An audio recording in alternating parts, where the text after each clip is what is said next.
baarlamaanka dowlad goboleedka Hirshabelle ee 14 bisha 8 2017 markay dowladda federaalku guddi wasiir ah oo xaqiiqo raadis ah u dirtay magaalada Jowhar 17 bishii 8 2017 oo dhageysatay dhammaan dhinacyada kala duwan ee khilaafaadka markaan qiimeynay cawaaqib xumada ka dhalan karta jiid siyaasadeed oo daba dheeraada iyo khatarta kaga iman karta dowlad goboleedka curdanka ah ee Hirshabelle markaan eegnay baahida loo qabo amniga kala damaynta iyo xasiloonida siyaasadeed ee dowlad goboleedka Hirshabelle oo shacabku wax weyn ka filayaan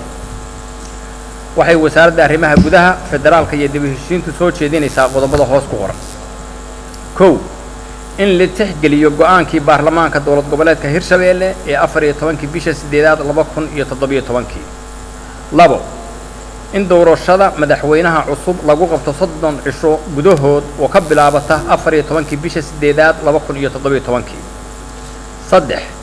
in baarlamaanka Hirshabelle qabto guddi doorasho oo isu miisaaman oo lagu kalsoon yahay wasaaradda arrimaha gudaha federaalka iyo dib u heshiisiintuna kormeer ku samayso farsamo ahaana ka caawiso afar